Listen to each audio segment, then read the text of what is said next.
Assalamualaikum warahmatullahi wabarakatuh. Syukur alhamdulillah kita persembahkan kehadirat Allah Subhanahu wa taala. Salawat dan salam kepada Nabi besar Muhammad sallallahu alaihi wasallam. Kajian kita kali ini tentang pajak yang menindas. Masya Allah. Jadi Bapak Ibu saudara-saudara sekalian, pajak segala macam dipajak. Amplop orang pergi ke undangan pun harus dipajak. Masya Allah, ada rencananya begitu. Jadi pajak-pajak yang menindas ini, pertanyaan kita Bapak Ibu saudara-saudara sekalian, pajak-pajak yang menindas ini, apakah wakil rakyat tidak tahu? Kenapa bukan konglomerat itu yang dipajak tinggi? Kenapa bukan koruptor itu yang harus dikembalikan uangnya jumlahnya triliun? Tapi justru masyarakat kecil yang makan di satu tempat restoran kecil, kemudian masyarakat yang punya mobil-mobil kecil, punya roda dua, motor-motor kecil, wah itu bukan main, lurus setia membayar pajak. Tapi dalam hal-hal yang lain dikenakan pajak lagi. Masya Allah, pajak yang berlapis-lapis. Akibatnya masyarakat merasa tertindas. Itu di Pati, Jawa Tengah, ada pajak bumi dan bangunan naiknya 250%. Berarti 2,5 kali lipat. Kalau 2,5 kali lipat biasanya bayar 1 juta, PBB-nya berarti harus membayar 200. Biasanya 1 juta harus membayar 2,5 juta. Masya Allah. Nah Bapak Ibu Saudara sekalian, saya sekarang berada di Jalan Suburantas, di tengah-tengah kota Pekanbaru, Panam. Ini dekat Riau Pos, dekat Gedung Pena. Nah, saya baru pulang dari khutbah Jumat yang judulnya pada hari ini adalah mensyukuri nikmat kemerdekaan. Firman Allah, la in syakartum la azidannakum wa la in kafartum inna azabi lasyadid. Kalau kamu bersyukur, nikmat itu akan Allah tambah. Kalau kamu tidak bersyukur, azab Allah sangat pedih. Nah, Bapak Ibu Saudara sekalian, kembali kepada kita yang dikenakan pajak begitu tinggi. Bukan kita tidak bersyukur negara ini telah merdeka, tapi janganlah pajak sampai menyulitkan masyarakat. Masalah segalanya dipajak. Nah, kalau segalanya dipajak, dari nanti masyarakat mendapatkan apa? Masya Allah, lebih baik pemerintah itu menuangkan pikirannya bagaimana memberantasi pengangguran. Nah, kalau pengangguran bisa diatasi, wah itu masalah pajak itu masa mudah. Ini orang menganggur, kemudian tempat tinggalnya, kendaraannya yang dipakai harus dikenakan pajak tinggi, sedangkan dia pengangguran. Tapi kalau masyarakatnya tidak ada yang menganggur, tidak akan merasa berat membayar pajak-pajak yang dibebankan itu, walaupun sampai 2 kali lipat. Masalahnya pengangguran di mana-mana, pengangguran sarjana, S1, S2 menganggur, Masya Allah. Bapak Ibu Saudara-saudara sekalian, ini perlu kita atasi. Kalau dalam agama itu masalah pajak itu tidak ada. Jizyah ada, uang keamanan. Tapi kalau untuk biaya negara sehari-hari itu ada zakat, ada infak, ada sedekah, dan ada sumbangan-sumbangan tertentu yang tidak memberatkan masyarakat. Masya Allah. Sekarang ini masyarakat sudah demo di mana-mana. Wah, pajak naik, harga-harga naik. Masya Allah. Nah, akhirnya masyarakat itu menjerit. Karena itu Bapak Ibu Saudara-saudara sekalian, hati-hati kita memilih pemimpin.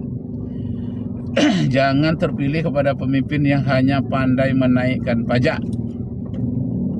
Terhadap mereka-mereka yang zalim terhadap rakyat itu, pejabat-pejabat yang zalim itu, kita doakan Allahumma satitsam lahum.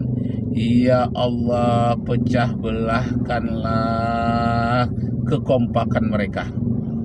Mereka kompak untuk korupsi, untuk menaikkan pajak dan bermacam-macam lagi.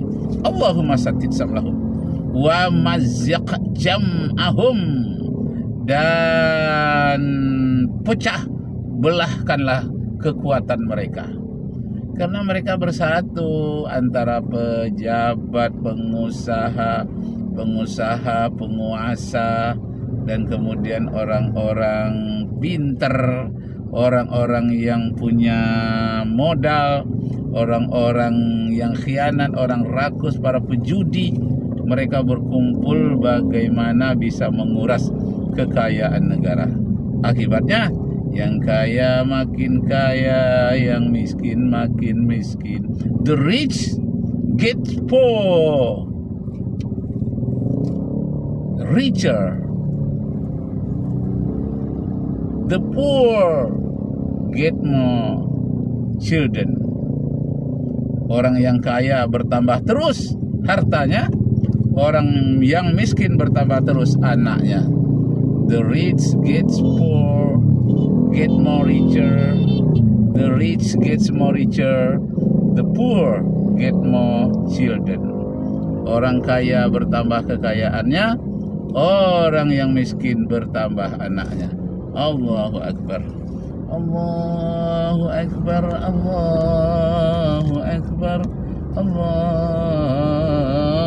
Akbar. La ilaha illallah. Wallahu Akbar. Allahu Akbar. Walillahil hamd. Allahu Akbar. Nah, Bapak Ibu Saudara-saudara sekalian, ciri-ciri negara yang akan hancur adalah pajak-pajak mencekik leher rakyat. Nah, ciri-ciri yang kedua negara akan hancur, terpilihlah masyarakatnya kepada pemimpin-pemimpin yang bodoh dan pemimpin-pemimpin yang rakus. Nah, pajak sudah mencekik, pemimpinnya bodoh pula lagi rakus. Masya Allah. Yang ketiga, masyarakatnya membiarkan kemaksiatan. Tak peduli dia dengan kemaksiatan, dibiarnya saja. Tak peduli dengan kezaliman. Banyak pemimpin-pemimpin berbuat zalim, dibiarkan saja. Masya Allah, itu tandanya negara akan hancur.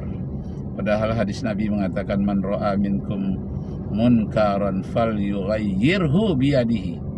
Siapa yang melihat kemungkaran harus dia cegah dengan tangannya sendiri.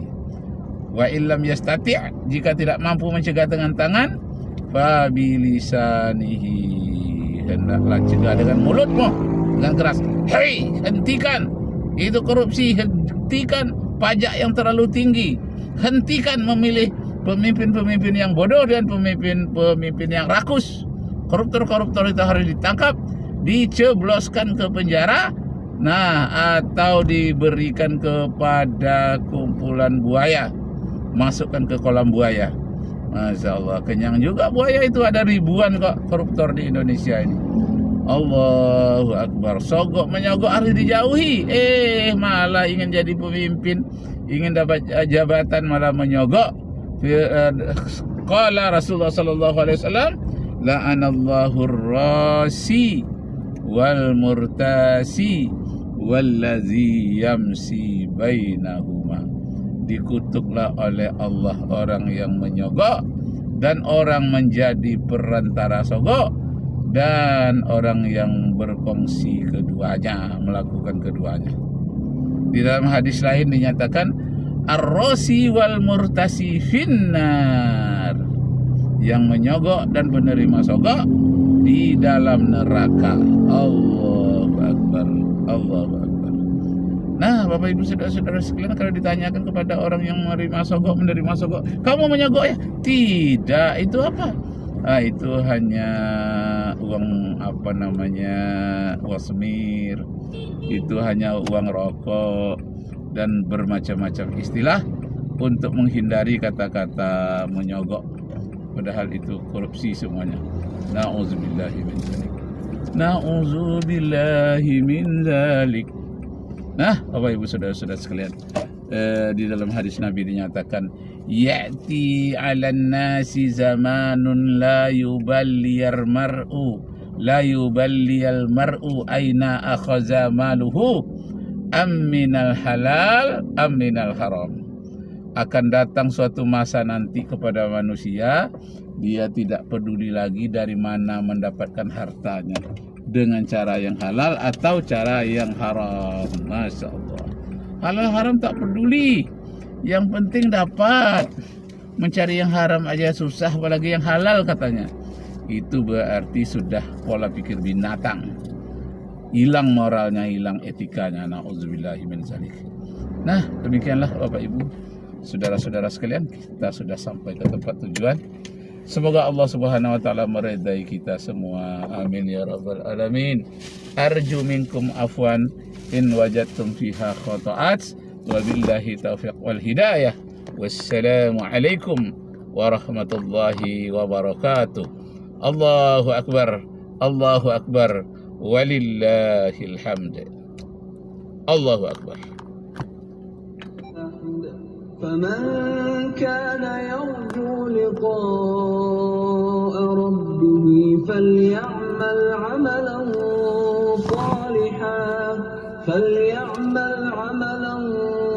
صالحا ولا يشرك بعبادة ربه أحدا. صدق الله العظيم.